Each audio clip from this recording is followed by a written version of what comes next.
apartment burned down, I wrote, "The kids and I are safe, but we have nowhere to go." Silence.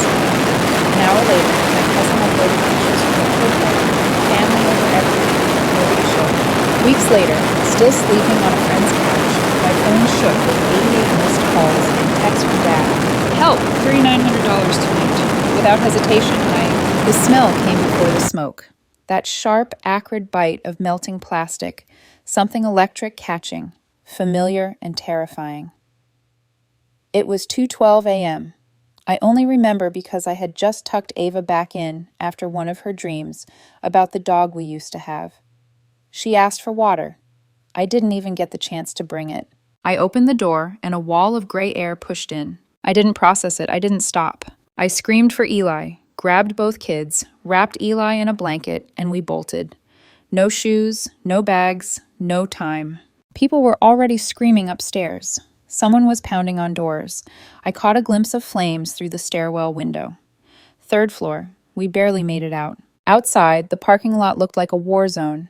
People wrapped in towels, holding crying kids barefoot, watching everything they owned turn into smoke. I stood there holding mine, heart thudding, the cold concrete biting into my feet, watching the apartment where I raised my children burn. I posted on Facebook from Kayla's phone, still standing in that parking lot. My own phone had died. Wallet was inside.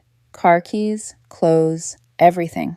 The kids and I are safe, but we have nowhere to go. I thought someone would answer. Not strangers. Family. I wasn't asking for money. I just needed a place to sleep that night. I refreshed the post 100 times. 10 minutes passed. 20:45. Nothing. An hour later, Heather, my cousin, the one who cried when I bought Ava's first birthday dress, because family should show up for family, posted photos from a pool party. Her kids, margaritas. My parents were there, my brother Brandon, aunts, uncles, everyone. Matching shirts that said, "Family first." Her caption, "Family over everything." It knocked the wind out of me more than the fire ever could.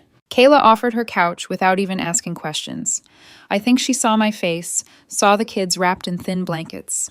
She just nodded and started pulling pillows out of a closet. That night, Ava whispered, "Is this our new house?" I told her, "Just for now." She looked at me for a while, like she didn't believe it, then rolled over and went to sleep. No one called. No one texted. Not even, "Are you okay?" Not even from my mom. They all saw the post. I know because Heather's photo had 23 comments and my post was 2 down on her feed. I could see that my mom liked it. Liked the pool photo, not mine. They knew. They just didn't care. And it wasn't like I hadn't done enough for them. When Brandon got into ASU and didn't have enough for books or a deposit, guess who wrote the checks? I was already a single mom by then. Brandon was the golden child, straight-A scholarship kid. My parents worshipped him, said he was their investment. I made that investment too. I co-signed his student loans, paid his car insurance for 2 years, even paid off a $1,300 credit card bill when he couldn't tell my parents he maxed it on spring break. And now we're homeless and they're doing cannonballs and grilling burgers. 2 weeks on Kayla's couch. 2 weeks of re-wearing the same donated leggings, of using public laundromats, of Ava asking about her dolls, and Eli wetting the bed and crying because it wasn't his blanket. I swallowed my pride and applied for emergency housing, food stamps, whatever I could get. Still nothing from them. And then, out of nowhere, my phone started vibrating nonstop. 88 missed calls, all from my dad. Then the text came through. "Help. $3,900 tonight." No punctuation, no explanation. And just like that, I felt nothing. Not anger, not confusion, just a cold clarity I'd never felt before. And without hesitation, I made a choice that changed everything. I stared at that message for a long time. $1,300 tonight. That was it. No, how are you? No mention of the fire. No asking about Ava or Eli. Just a demand. I didn't reply. An hour later, my mom called. I let it ring. Then my brother. Then Heather. Suddenly my phone was blowing up like we were close, like we hadn't just been living out of garbage bags and charity bins for 2 weeks. A few more texts trickled in. From Mom, "He's in trouble. We need you." From Heather, "Please don't make this about the fire. We didn't know." From Brandon, "I wouldn't ask if it wasn't serious." I laughed, loud enough that Kayla poked her head into the living room where I was lying with the kids. I showed her the phone. She didn't say anything, just shook her head and went back into her room. And still I didn't reply. They kept calling every hour for 6 hours straight. When I finally picked up, it was my dad's voice, hoarse and low. He owed money, not for rent or something responsible. Casino debt. He'd started gambling again. Apparently, it was a mix-up, according to him. A temporary situation. He just needed to pay someone back before it got messy. I asked him if Mom knew. He paused. I had my answer. That was when I realized something. They didn't come because they thought I'd be fine, because they assumed I'd figure it out. I was always the one who figured it out. They used me like a second income source, a backup adult, the tool. They didn't ask how we were. They didn't ask where the kids were sleeping. They asked if I still had access to that emergency fund I once mentioned during Christmas dinner, the one I built working 60-hour weeks for my kids, for our future. I told him no. He got quiet, then asked if I was really going to let this happen to him. I said, I think it already did, and I hung up. After that, everything shifted. Brandon called the next day pretending to check in, but he ended up asking if I could at least loan part of the money. Said I was holding a grudge over something that wasn't even personal. I asked him if he remembered whose name was on his first car. Silence. Mom messaged me that night. A long paragraph about how she felt caught in the middle, how family is messy, how I shouldn't let this ruin our bond. No mention of Ava or Eli, not a word. I sent back one line. I'm not caught in this middle. I'm on the outside, watching you all swim. Then I blocked her. A week passed. No new calls, no apologies, nothing. And then one morning, while I was getting the kids dressed for school, I found something in Ava's backpack. A letter she wrote in her crooked 6-year-old handwriting. She'd written about living in a sleepover house and how she missed her bed and her dollhouse and the drawings on her wall. I cried in the bathroom for 10 minutes. And that was the moment I knew this wasn't going to be temporary. Not the fire, not the couch, not the betrayal. It was all a line in the sand. I wasn't going back. Not to their calls, not to their conditions, not to that twisted definition of family. I made a decision. They wanted to forget about us? Fine. I was going to make it impossible for them to be a part of our lives again. The next few weeks felt like a blur. I wasn't sleeping much, partly because of the couch springs digging into my back, partly because I couldn't stop replaying everything. All the birthdays I paid for, the times I loaned money without interest, the holidays I hosted just to keep everyone together. It wasn't even about the money. It was about how quickly they dropped us when we were inconvenient. I spent my days juggling work, Ava's school, Eli's tantrums, and paperwork for housing assistance. I hadn't seen a paycheck in over a month thanks to missed shifts from the fire. We were living off what was left of my savings, which wasn't much, but somehow I felt clearer than I had in years. Then came the final straw. Kayla handed me her phone one morning. She looked weird about it.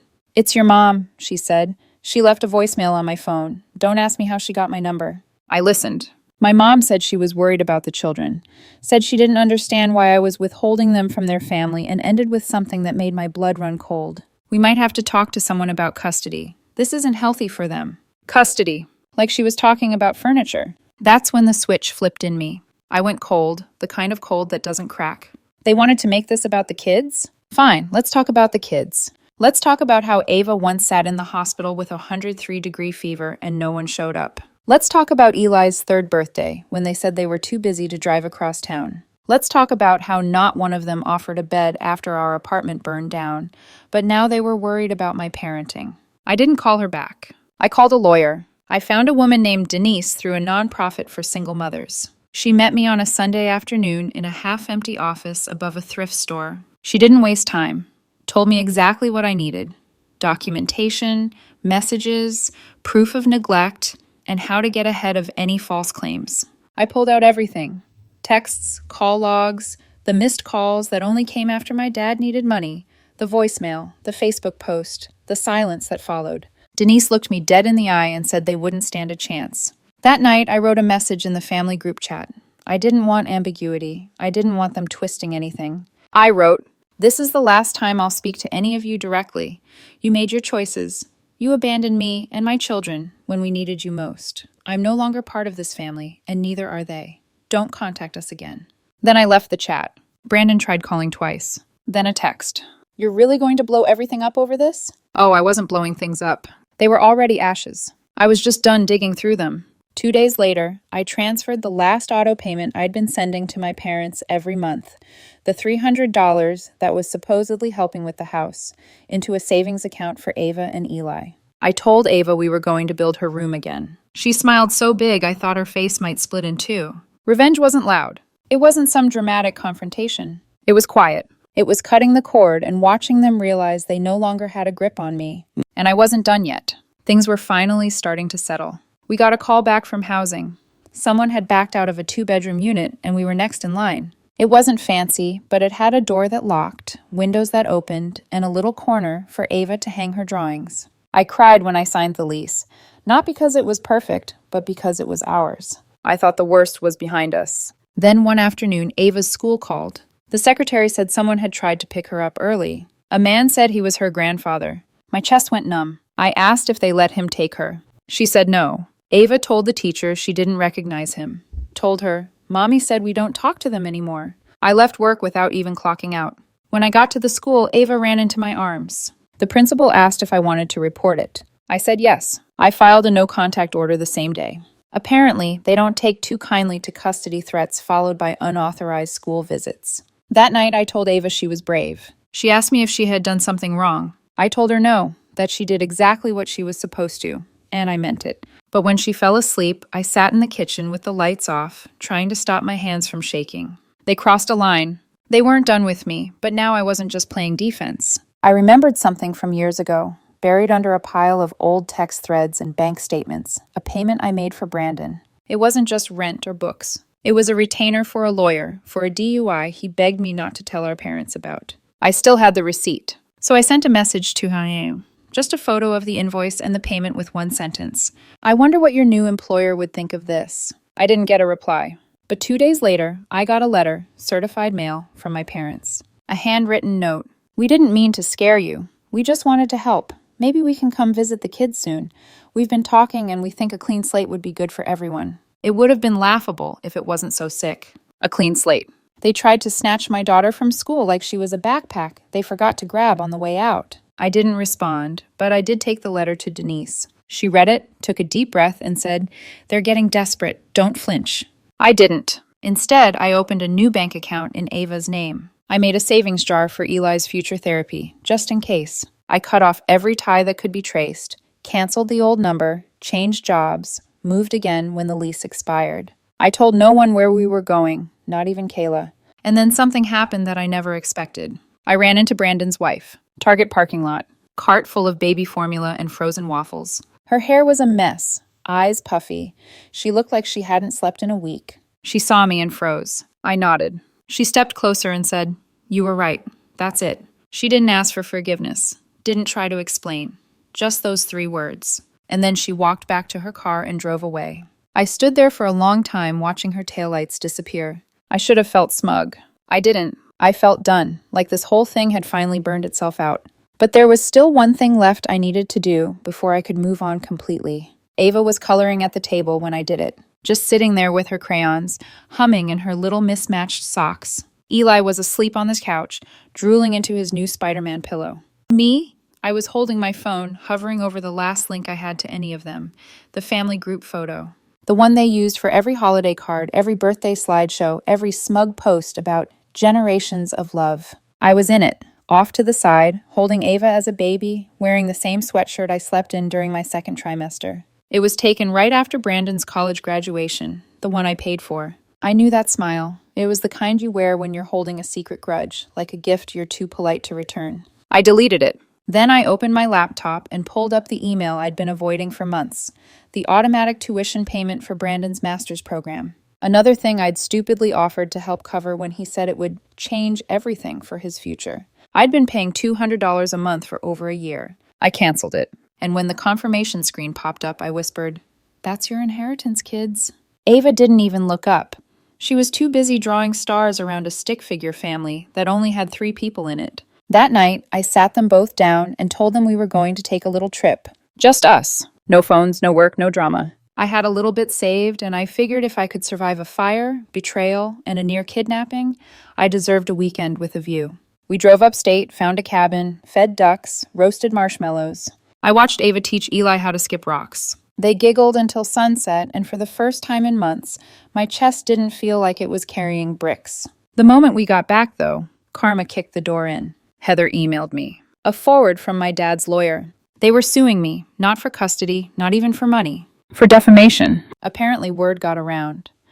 Someone Brandon worked with saw an old Reddit post I made, anonymous of course, about family betrayal.